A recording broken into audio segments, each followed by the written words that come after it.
Welcome to SS fashion. நீங்கள் தம்ப்லைனில் பார்த்துட்டு வந்திருப்பீங்க ஒரு பப் ஸ்லீவு. அதை நான் உங்களுக்கு ஈஸி மெத்தடில் சொல்லி கொடுக்க போகிறேன். இப்போது ஸ்லீவோட ஹைட்டு இவங்க 10 கேட்டிருக்காங்க. நம்ம கீழே அன்னீவனாக இருக்கும், அதை கோடு போட்டு கரெக்ட் பண்ணிக்கோங்க. கரெக்ட் பண்ணிவிட்டு அதுக்கப்புறம் ஸ்லீவுக்கான ஹைட்டை எடுத்திங்கன்னா உங்களுக்கு கரெக்டாக வரும். ஸோ இப்போ ஹைட் பார்த்திங்கன்னா அவங்க 10 கேட்டாங்க, நான் 11 எடுத்துக்கிறேன். அந்த ஒரு சிஎம் எதுக்கு அப்படின்னா நம்ம கீழே அரை இன்ச்சு மேலே அரை இன்ச்சு தையலுக்கு போயிடும். அதனால் நம்ம ஒரு சிஎம் சேர்த்து எடுத்துக்கிறோம். இப்போ எடுத்துகிட்டு நம்ம வளைவு வரைவோம் இல்லையா, கைக்குழி, அந்த வரைவு வரைகிறதுக்கு நம்ம 3.5 சீம் எடுத்துக்கிறோம். 3.5 சீம் எடுத்து அதையும் ஸ்கேல் வச்சு நீங்கள் நேராக கோடு போட்டுக்கோங்க. டைரெக்டாக வளைவு போடும்போது ஒரு சிலருக்கு கரெக்டாக வராது. நீங்கள் கோடு போட்டு வரைஞ்சிங்க அப்படின்னா கரெக்டாக வரும்.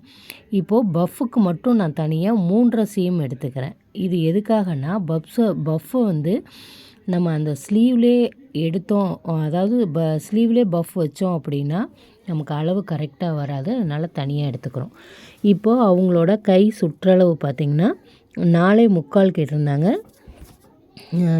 இந்த வளைவு போடுறதுக்கு அவங்களோட ஆம்ஹோல் அளவு பார்த்திங்கன்னா 7.25. இந்த 7.25 நீங்கள் இந்த கோட்லேருந்து அந்த கோட்டு, அந்த 3 வச்சோம் இல்லைங்களா, அதில் கிராஸாக வச்சு கோடு போட்டுக்கோங்க. அப்போது உங்களுக்கு ஸ்லீவ் கரெக்டாக வரும், எந்த இடத்துலையுமே சுருக்கம் வராது. ஸோ அதை நம்ம மார்க் பண்ணி வச்சுக்கோம். இந்த தையல் இது எக்ஸ்ட்ரா தையலுக்கு, அதையும் கரெக்டாக மார்க் பண்ணிக்கோங்க. வளைவு போட்டுக்கோங்க.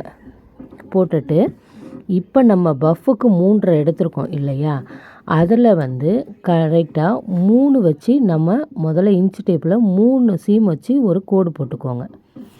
இந்த 3 சீம் எதுக்குன்னா பஃப் அந்தளவு வச்சா போதும். இவங்க சின்னதாக தான் கேட்டாங்க. இப்போ அந்த 3க்குள்ளேயே அப்படியே ஒரு வளைவு போட்டுக்கோங்க. வளைவு போட்டு இது கூட ஜாயின் பண்ணிக்கோங்க.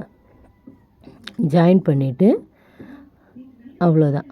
இதில் தான் நம்ம பஃப்பு வைக்க போகிறோம், சரிங்களா? அப்போ இந்த 3.5க்கு மேலே உள்ள அளவில் தான் நம்ம பஃப் வைக்க போகிறோம். பஃப்புக்கு எப்போவுமே தனியாக எடுத்துக்கோங்க. அதுலேயே மெஷர் பண்ணிங்க அப்படின்னா உங்களுக்கு ஸ்லீவோட லென்த்து கம்மியாயிரும். அதனால் நம்ம பஃப்புக்கு தனியாக எடுத்துருக்கோம். இப்போ இதை நீட்டாக கட் பண்ணி எடுத்துக்கலாம். நம்ம சேனலை இப்போ தான் ஃபஸ்ட் டைம் பார்க்குறீங்க அப்படின்னா சப்ஸ்கிரைப் பண்ணி வச்சுக்கோங்க. உங்கள் ஃப்ரெண்ட்ஸ் யாருக்காவது ஷேர் பண்ணுங்கள், யூஸ்ஃபுல்லாக இருக்கும். இது போல் ஏதாவது யூஸ்ஃபுல்லான வீடியோ வேணும்னா கமெண்ட் பாக்ஸில் கேளுங்க, நான் வீடியோ போடுறேன் உங்களுக்காக. ஸோ கட் பண்ணி எடுத்துக்கோங்க. இப்போ இது சும்மா ஒரு சிசர் கட் பண்ணி வச்சுக்கோங்க. இப்போ நம்ம இதை ஸ்டிச் பண்ணும்போது நான் உங்களுக்கு இதை டீட்டெயிலாக உங்களுக்கு காட்டுறேன். இந்த பஃப் இந்த மாதிரி தான் வரும். நம்ம அதில் இருக்கிறது தான் எடுக்க போகிறோம். இப்போ நான் ஸ்டிச் பண்ணும்போது அதை உங்களுக்கு காட்டுறேன். இது லைனிங் கிளாத்து, மெயின் கிளாத்தில் வச்சு நான் வெட்டி எடுத்துக்கிட்டேன். இப்போ வெட்டி எடுத்துகிட்டு அப்படியே நம்ம தைக்க போயிட்டோம். தைக்கும்போது பாருங்கள், அப்படியே மேலே வச்சுக்கோங்க. 2 ஸ்லீவையும் பிரித்து எடுத்துகிட்டு ஃபஸ்ட்டு கீழே ஒரு தையல் போட்டுக்கலாம்.